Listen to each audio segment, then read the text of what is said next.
भारत दुनिया की 5वीं बड़ी इकोनॉमी है, थर्ड लार्जेस्ट मिलिट्री है और दुनिया भर की भारत मदद करता है। तो Bharat United nation security council में क्यों ना होना चाहिए, हक बनता है। तो ये बताइए कि परमानेंट मेंबरशिप के लिए मेरे ख्याल एक बहुत बड़ी ताकत है अगर देखा जाए यूनाइटेड नेशन की परमानेंट मेंबरशिप, क्योंकि 5 कंट्रीज हैं अभी तक जब से यूनाइटेड नेशन बना है 1948 से।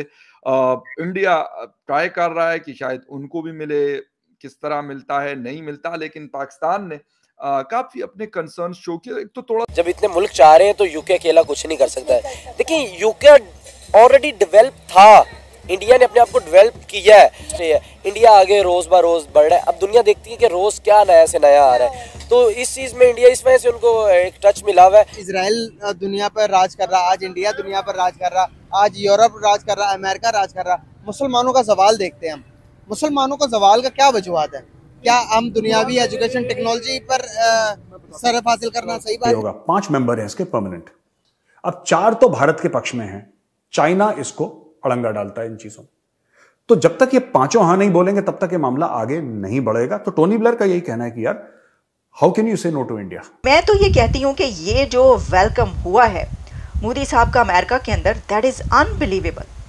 वो पहले तो हम देखते रहे कि मेलानी मोदी की सेल्फी ही वायरल होती रही, लेकिन अब तो पूरी दुनिया में ना ये एक क्रेज़ हो गया है मोदी साहब के साथ सेल्फी उतरवानी। 50 साल बाद जियोपॉलिटिक्स बदल गई है, दुनिया बदल गई है। दुनिया वो यूरोपिक सेंट्रिक वर्ल्ड नहीं रहे, एशियन सेंट्रिक। बिल्कुल।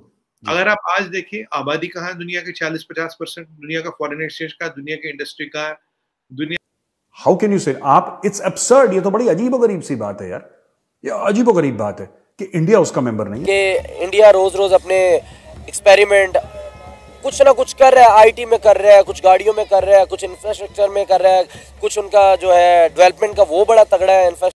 जय हिंद दोस्तों, इस बार अभी तक के जो सूरत हाल है, आपको पता है कि प्रधानमंत्री नरेंद्र मोदी जी यूएसए गए, और यूएसए में जो प्रमुख खबरें हैं वो ये है कि यूएसए समेत जो क्वाड के मेंबर्स हैं, जापान और ये अपना ऑस्ट्रेलिया, इन्होंने भी कहा है कि हम भारत को बैक करेंगे यूएनएससी की परमानेंट मेंबरशिप के लिए।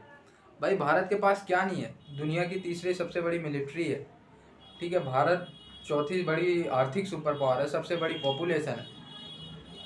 इतना सब कुछ होने के बाद भी अगर किसी देश को यूएनएससी में स्थायी सदस्यता ना मिले तो आप इसको क्या कहेंगे? ये भी नहीं है, यूएनएससी के 4 स्थायी सदस्य भारत को हमेशा कहते हैं कि नहीं, भारत को शामिल करो स्थायी सदस्य में, जैसे फ्रांस, अमेरिका, रूस, यूके। बस चाइना वीटो कर देता है। ये चारों दोस्त कहते हैं हाँ भाई चाइना ने वीटो कर दिया, अब तो आपको कैसे मेंबर बनाए। तो भारत ने कहा भाई अगर ऐसा है तो इस बार अगर आपने हमें स्थायी सदस्य नहीं बनाया तो हम अब यूएन से बाहर हो जाएंगे, क्योंकि यूएन की रेलेवेंस ही नहीं है ना हमारे लिए। कोई 140 करोड़ की आबादी को जब रिप्रेजेंटेशन ही नहीं मिल रहा तो क्या रेलेवेंस है भारत के लिए यूएन का? तो वर्ल्ड ऑर्डर बदल गया है। तो पर दिक्कत ये है कि यूनाइटेड नेशंस जो है वो वहीं का वहीं अटका पड़ा, वो पास्ट में, it is stuck in the past. उनके यहाँ कुछ भी नहीं बदला, और ये एक एतराज का सबब जरूर है, क्योंकि तब की जो दुनिया और थी, हमारी दुनिया और है, आपकी दुनिया और है। With changing time you have to adopt yourself. अब दूसरा सवाल ये आता है, देखिए ये तो हो गया कि भाई दुनिया बदल गई, कि हमने डिस्कस किया। अब दूसरा सवाल इसमें जो सबसे इंपॉर्टेंट आता है कि पिछले 70 साल में UN has prevented any wars, nothing. No. अभी ये रशियन यूक्रेन की इंडिया पाकिस्तान की 4 बार लड़ाई हुई, क्या हुआ है? अभी ये तवांग वाला मसला हुआ, उससे पहले गलवान हुआ। Could UN protect? यूएन तो रिएक्टिव है, जब कुछ हो जाता है रिएक्टिव है जी। और उसमें भी दिक्कत ये जो P5 का स्ट्रक्चर है, ये फ्लॉड है, it is outlived it's utility. देखिए हर बार आपको विद टाइम नई नई चीजें लानी पड़ेगी। आज 70 साल पहले फोन यूज करते थे, आज वही करते हैं क्या? गाड़ी वही यूज करते हैं, टेलीफोन, कपड़ा, कमीज, पैजामा, पैजामे तक बदल गए सर, पैंट तक बदल गए। तो अब मैं कह रहा हूँ कि जब तक ये चीज कैसी ऐसी बनाई है ऊपर वाले ने कि वही की वही है, क्योंकि इसमें क्या है, इसमें देखिए, जो अब रशिया को निकालिए, अब अमेरिका को निकालिए, अब चाइना को निकालिए, जो बाकी 2 कंट्रीज P5 में, उनका मुकाबला इंडिया के साथ आज किसी भी स्ट्रक्चर में नहीं है, पर वो मेंबर है। अब मैं आपको बताऊं, वीटो कर सकते हैं जी। उनसे वीटो हटाना चाहो तो उस पर भी वीटो कर सकते हैं, किसी और को वीटो देना चाहो उस पर भी वीटो कर सकते हैं। तो वीटो पे वीटो, वीटो पे वीटो। क्या है वो पिक्चर थी ना हमारी, तारीख पे तारीख, बिल्कुल ये वही सुपर वीटो है यहाँ पे। यहाँ कुछ नहीं हो सकता। डॉक्टर जयशंकर साहब ने क्या बोला, बोला भाई ये आउटडेटेड है, अगर तुम इसको चेंज नहीं करोगे तो it will outlive its utility. देखिए प्रधानमंत्री जी 2 साल पहले बोल सके our patience is running out, our patience is running out. Fakhar भाई 18% दुनिया की आबादी है, 3rd बिगेस्ट मिलिट्री पावर हम, 3rd बाय पीपीपी हमारी इकोनॉमी में, वर्ल्ड की फूड फर्टिलाइजर हम देते हैं, आईटी देते हैं, टेक्सटाइल देते हैं, मैन पावर देते हैं, सबसे बड़ा मार्केट हम, सबसे बड़ी डेमोक्रेसी हम। ऐसे कैसे हो सकता कि हमें बाहर रख दियो? जी लॉजिक नहीं है ना कुछ। सबसे बड़े पीस कीप के कंट्रीब्यूटर्स हम। और मैं आपको दूसरी चीज बोलूं, कहानी यही नहीं रुकती। अब ये सब तो खैर ये हमें पता है कि ये सब भाई पीस कीपर भी हम दे रहे, ये दे रहे, वो दे रहे। मुझे एक बात बताइए, अगर आप इंडिया को नहीं दोगे तो किसको दोगे? क्यों? बाहर करीब एक 8 ऐसे ITU2, क्वाड, G20, ये सब करीब 8 ऐसे पावरफुल सम्मेलन या बन चुके हैं, फॉर्मेशंस। इन 8 के 8 में इंडिया है। India only B4 country, big 4 है जो इसमें है, बाकी कोई नहीं है। जी नहीं है, पुतिन नहीं है, बाइडेन नहीं है, इंडिया है। तो अगर अब इंडिया को वो स्टैचर मिल रहा है, वो स्टैचर क्यों मिल रहा है? क्योंकि वो पावर सेंटर क्यों मिल रहा है? Because UNSC is non functional. अगर यूएनएससी फंक्शनल होता तो वो पावर बनती नहीं। और मेरा ये मानना है सबसे बड़ी दिक्कत ये है, इंडिया को P5 का स्टेटस नहीं है। आपको करीब 17-18 कंट्रियों को लाना है।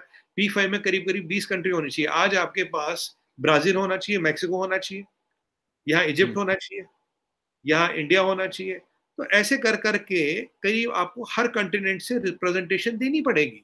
कम से कम 2 बड़ी कंट्रियां तो हो कंटिनेंट की, तब 10, 12, 18, 20 कंट्रियां आपको देनी पड़ेगी।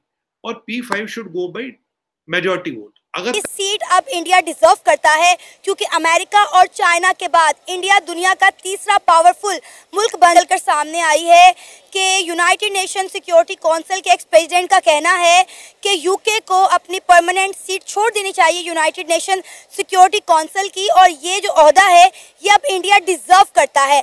ऑलरेडी हम देखें तो इंडिया दुनिया की 5वीं बड़ी इकॉनमी बन गया है। इंडिया का स्टेटस कहां से कहां पहुंच गया। अगर India United nation security council का परमानेंट मेंबर बन जाता है तो इससे पाकिस्तान को कितना फ़ायदा और नुकसान होने के चांसेस हैं?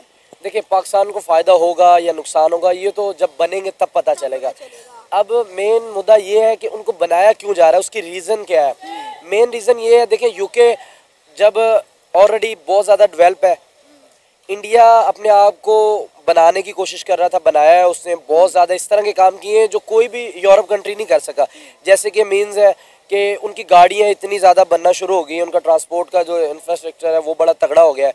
फिर उन्होंने सोलर पैनल बहुत बड़ा लगा लिया जो चांद से भी नज़र आता है, ठीक है। फिर उनका सबसे ज़्यादा जो सबसे ज़्यादा है उनका बॉलीवुड है। उससे इतना पैसा जनरेट वो करते हैं ना कि उनके समझे कि 50% बजट का पैसा वहीं से आता है और लोग उनको देखना चाहते हैं। देखिए, इंडिया की फिल्में पूरी दुनिया में देखी जाती है। तो असल मेन ये है कि अब दुनिया मानना शुरू हो गया कि भाई इंडिया बहुत चीज़ों में आगे चला गया। और कोई भी सेक्टर उठा के देख लें, कोई भी उनका स्टार्टअप, कोई IT का निज़ाम, इंडिया की गाड़ियों का आप निज़ाम उठा के देख लें, उनकी फैक्ट्रीज देख लें, वो 3रे, 4थे या 5वें नंबर पर हैं। देखिए, उनके अगर अंदरूनी मामला देखे जाए ना तो वो कोई इतने खास नहीं, पाकिस्तान से भी बुरे हैं। बट उनके जो इंटरनेशनल ताल्लुकात हैं और जो वो काम करते हैं नेशनल लेवल पे और फिर इंटरनेशनल लेवल पे, वो बहुत स्ट्रॉन्ग है, वो तगड़े हैं। जो वो अपना एक डिसीजन ले लेते हैं, चाहे उनकी फौज हो चाहे अवाम हो, वो फिर एक पेज पे आ जाते हैं। अंदर चाहे जितनी मर्जी उनकी लड़ाई हो। मेन यूके को हटाने का यही मकसद था कि यूके ने पिछले 10 सालों में कुछ इस तरह का काम नहीं किया कि जो उनको समझा जाए कि नहीं ये इसमें अहल है, ये रहने चाहिए। वीटो, देखें वीटो होता क्या, मेन हमें ये समझना चाहिए कि वीटो के मीन्स क्या है, ये क्या चीज़ क्या है, वीटो का मतलब क्या है। अक्सर वहाँ हमारी वीटो को समझती नहीं कि वीटो है क्या। देखिए, वीटो एक इस तरह की चीज़ है कि वो किसी भी, ये जो यूनाइटेड नेशन है, ये यूनाइटेड के एक उन्होंने अपना एक इदारा बनाया है, ये किसी भी दुनिया में कोई भी चीज़ इम्प्लीमेंट कर देते हैं। यूनाइटेड का मतलब, अब इन मुल्कों का मकसद क्या होता है एक पेज पे, यानी कि जब भी इन्होंने किसी मुल्क के साथ कुछ भी करना है, ये सारे एक साइड पे हो जाएंगे। उनके साथ तिजारत, उनके साथ फंडिंग, उनके जो भी है वो सब कर देंगे। यानी कि अगर तो देखा जाए एक हिसाब से अच्छी चीज़ भी है, अगर इसका दूसरा रुख देखा जाए तो ये बहुत बुरी चीज़ है। यानी कि एक बंदे की लड़ाई की वजह से सारे एक साइड पे हो जाएंगे, उस मुल्क को मखलूज कर दिया जाएगा, माली तौर पे, तिजारती तौर पे वो बड़ा कमज़ोर हो जाएगा। इनके फायदे भी बहुत है, नुकसान भी बहुत है, बट मेन जो आपका सवाल ये था कि जी हाँ इंडिया को अब आ जाना चाहिए। देखिए उन्होंने बहुत कुछ कर लिया, उनके देखें कुछ मामला ख़राब भी हैं, जैसे कि कश्मीर का है मामला उनके है, उनके अपने मुल्क में जो हिंदू मुस्लिम फसादात हैं वो बहुत है। ये हमें एज ए मुस्लिम हमें